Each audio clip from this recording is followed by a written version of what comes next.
Few record labels have achieved legendary status quite like Factory Records.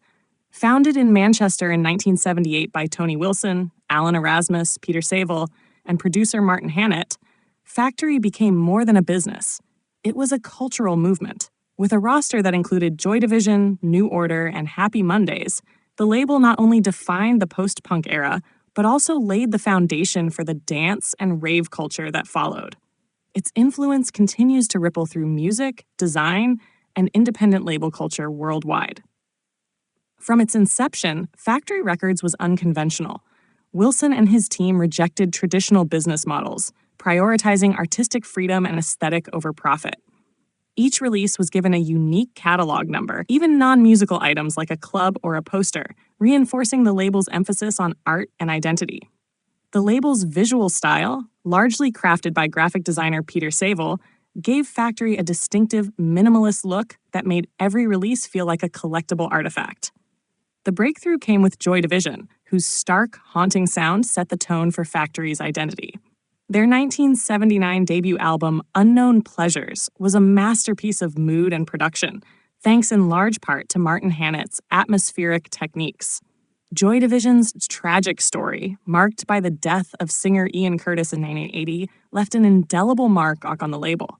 Yet from the ashes of Joy Division rose New Order, who blended post-punk melancholy with electronic dance beats, creating timeless tracks like Blue Monday, and redefining the possibilities of alternative music. Factory Records also became synonymous with the Hacienda, the Manchester nightclub it co-owned with New Order. Opened in 1982, the Hacienda became the epicenter of the city's burgeoning dance scene, fueling the rise of acid house and rave culture.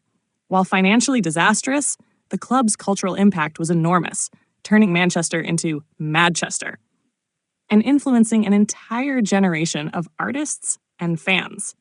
Bands like Happy Mondays embodied this era, combining rock, funk, and dance in a hedonistic blend that mirrored the spirit of the times. Despite its groundbreaking work, Factory Records was notoriously mismanaged financially. The Hacienda drained resources, and contracts often gave artists full creative control at the expense of revenue. By the early 1990s, the label was struggling, and it officially collapsed in 1992. Yet even in failure, Factory cemented its mythos. Its rise and fall became a parable of creativity versus commerce, later immortalized in the film 24-Hour Party People. Factory Records' legacy lies not only in the music it released, but in the culture it cultivated. It demonstrated the power of a label to act as a creative collective, shaping everything from graphic design to nightlife. Joy Division and New Order remain iconic, their music still influencing bands today.